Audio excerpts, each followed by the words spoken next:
주님의 교회 말씀 묵상입니다. 민수기 35장 22절부터 34절까지 말씀.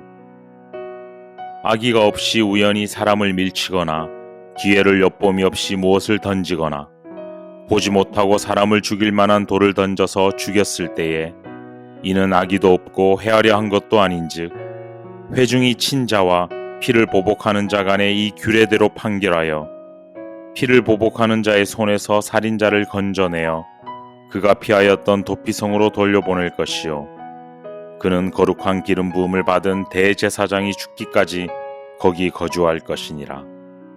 그러나 살인자가 어느 때든지 그 피하였던 도피성 지경 밖에 나가면 피를 보복하는 자가 도피성 지경 밖에서 그 살인자를 만나 죽일지라도 피 흘린 죄가 없나니 이는 살인자가 대제사장이 죽기까지 그 도피성에 머물러야 할 것임이라.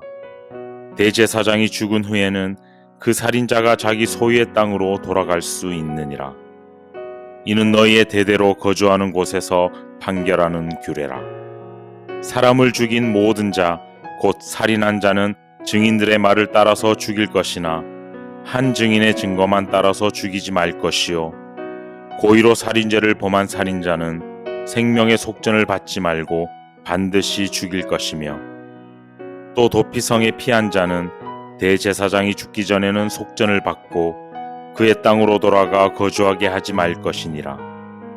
너희는 너희가 거주하는 땅을 더럽히지 말라.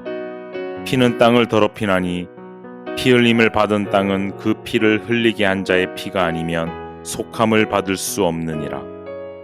너희는 너희가 거주하는 땅, 곧 내가 거주하는 땅을 더럽히지 말라. 나 여호와는 이스라엘 자손 중에 있음이니라. 샬롬. 오늘도 묵상과 기도의 자리에 나오신 귀한 성도님들을 마음 다해 축복합니다. 하나님의 말씀은 살았고 운동력이 있습니다. 좌우의 어떤 날선 검보다도 예리하기 때문에 우리의 마음과 영혼과 우리의 골수를 찔러 쪼개기까지 함을 기억하며 오늘 그 역사가 저와 여러분들의 삶 가운데 있기를 간절히 소망합니다.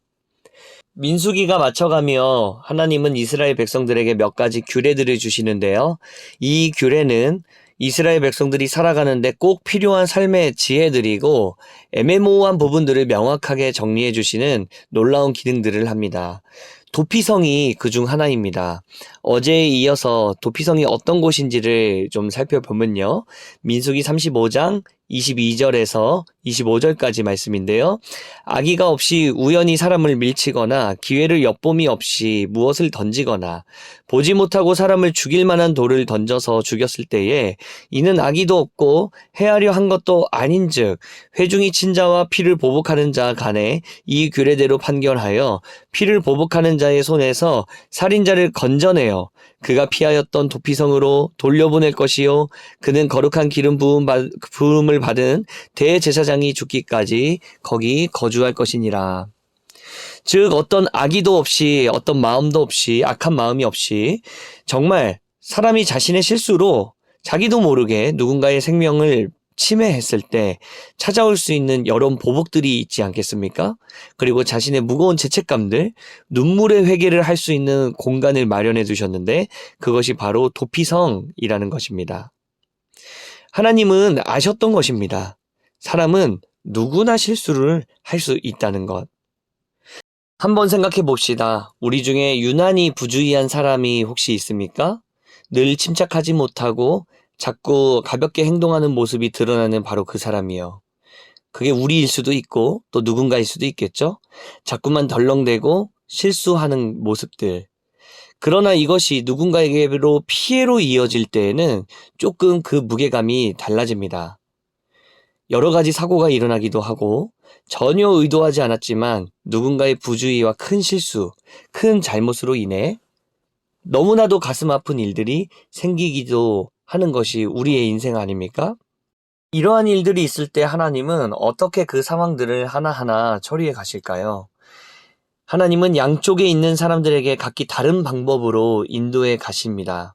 먼저 가슴 아픈 일을 당한 사람, 특별히 이 피해자 그리고 피해자 가족들에게는 그들의 마음을 공감하시고 위로하시고 이들의 마음을 안전하게 싸매어 주시면서 잘 회복할 수 있도록 인도해 주시고 그들이 나아가야 할 선한 방향들을 이미 예비해 두시고 그 길로 인도해 가시는 것, 회복을 인도해 주시는 것. 이것이 바로 하나님의 방법입니다. 반대로 부주의로 인해 사고를 낸 사람이요. 특히 자신의 연약함과 한계로 인해 사고를 낸 상황에 대해서는 하나님이 바로 이 도피성을 마련해 두신 것입니다. 이 사람들은 무조건적인 용서보다는 먼저 도피성에 들어가서 그 고의성의 여부를 먼저 가려보기도 합니다. 그리고 그에 맞는 형벌을 받게 되는 곳. 도피성에 있는 사람들은 생명의 안전은 보장이 되지만 그러나 함께 공정한 재판을 또 받아야 하는 상황이 되는 것입니다. 그런데 반대로요. 고의적으로 악의를 가지고 그 사고를 내는 사람들은 하나님께서 무겁게 판단하십니다. 민수기 35장 31절이요. 고의로 살인죄를 범한 살인자는 생명의 속전을 받지 말고 반드시 죽일 것이며 또 도피성에 피한 자는 대제사장이 죽기 전에는 속전을 받고 그의 땅으로 돌아가 거주하게 하지 말 것이니라. 하나님은 사람의 생명을 정말 소중하게 여기십니다. 그렇기 때문에 생명에 대한 것은 너무나도 진중하게 정말 신중하게 하나님께서 판단해 가시겠다는 것이었습니다. 이렇게 하나님은 이스라엘 내에서 일어나는 수많은 상황들을 가장 지혜롭고 또 안전하게 또 보호받아야 할 자들을 보호하시며 또 심판받아야 할 자들을 심판해 가시며 재판하셨던 것입니다. 이 재판은 오로지 하나님께서만 하셨고 정의의 기준이 되시는 하나님께서 모든 상황들을 주관하셨습니다. 그리고 여기서 하나님이 가지고 계신 그 기준에 우리는 주목할 필요가 있습니다. 그것은 바로 하나님은 사람이 실수한 것과 고의로 한 것은 완전히 다르게 보셨다는 것입니다. 실수와 고의는 그 처벌의 경중이 다릅니다. 실수를 한 사람은 도피성에 들어가서 더 정확한 재판을 위해 급하게 이루어지고 급하게 심판받는 이 재판들을 유보하시며 면밀하게 살펴보라 말씀하셨지만 고의로 사람의 생명을 해친 자에게는 즉시 죽음의 형벌을 피할 수 없다 말씀하셨습니다. 이렇게 하나님은 공의와 사랑으로 세상을 다스리십니다. 이것은 저와 여러분들 또 이 땅을 모든 사람들을 지키는 안전한 울타리이며 하나님께서 이 세상을 다스리시는 방법인 것이죠. 사랑하는 여러분, 오늘 우리가 살펴본 것이 사실 살인죄에 대한 이야기이고 또 이스라엘 백성들의 국한된 이야기일지 모르겠지만 사실 저는 이 기준이 오늘날 저와 여러분들의 인간관계에 적용이 된다고 생각합니다. 누군가와 대화를 나누거나 인간관계를 맺으며 걸어갈 때가 있잖아요. 실수로 우리가 정말 의도하지 않았는데 실수로 누군가에게 우리가 아픔을 주었다면 사랑하는 여러분, 그것은 우리가 먼저 진심으로 그에게 다가가 사과할 수 있어야 합니다. 내가 아무리 좋은 의도로 했다 한들 누군가 그것이 아픔이 되었다면 기꺼이 찾아가 내 원래 의도는 그게 아니었는데 정말 미안하다 라고 말할 수 있어야 한다는 것이죠. 그러나 여러분, 어떤 관계 속에서 내 마음 가운데 반대로 악한 마음에서 고의로 행동하고자 하는 마음이 자꾸 올라온다면 그것은 당장 멈추어야 합니다. 고의라는 것은 쉽게 말해서 상대방이 아프거나 다칠 것을 알면서도 그 말과 행동을 하는 것을 말합니다. 사랑하는 여러분, 하나님은 실수와 고의를 분명하게 구분하십니다. 사무엘상 16장 7절에 보니까 이런 말씀이 있습니다. 내가 보는 것은 사람과 같지 아니하니 사람은 외모를 보거니와 겉을 본다는 얘기죠. 나 여호와는 중심을 보느니라 하시더라. 저와 여러분들의 삶 가운데 이 중심을 보시는 하나님 앞에서 거룩하고 정직하고 또 누군가 이웃을 사랑하는 바로 그 자리로 걸어갈 수 있게 되는 저와 여러분들이 되시기를 간절히 소망합니다.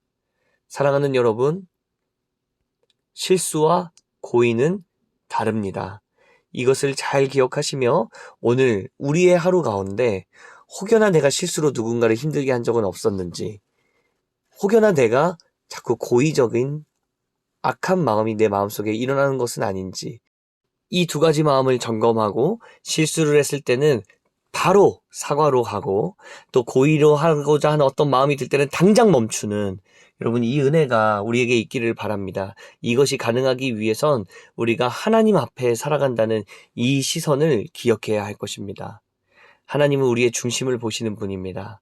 하나님은 우리의 말과 행동, 겉모습만 가지고 평가하시는 분이 아니십니다. 우리의 마음 가운데 어떠한 의도로, 어떠한 말들로, 어떠한 생각으로 이 말과 행동을 하고 있는지 잘 아시는 하나님 앞에서 순전하고 깨끗하게, 거룩하게 주님만 붙들고 걸어가는 우리가 되기를 간절히 소망합니다. 함께 기도하겠습니다. 살아계신 하나님 아버지, 주님은 우리의 마음과 이 동기의 깊숙한 뿌리를 다 알고 계심을 믿습니다. 가족에게 했던 말 한마디, 누군가에게 했던 행동이 어떠한 의도에서 나오는 것인지 주님은 다 아십니다. 주님, 우리가 그 주님의 눈을 속이지 않고 정직하고 깨끗하게 살도록 애쓰는 우리가 되게 하여 주시옵소서. 자원하는 마음으로 주님의 거룩하심을 닮아가게 하여 주옵시고, 즐거운 마음으로 주님의 정직하심과 그 신실하심을 닮아가는 우리 모두가 될 수 있도록, 그 기쁨을 경험하는 우리가 될 수 있도록 아버지 역사하여 주시옵소서. 그렇게 인도하시 주님께 감사드리옵고 거룩하신 예수 그리스도의 이름으로 기도드립니다. 아멘. 오늘 우리에게 주신 말씀을 붙들고 우리 사랑하는 다음 세대들을 위하여서 함께 중보하며 기도의 자리로 나아가도록 하겠습니다.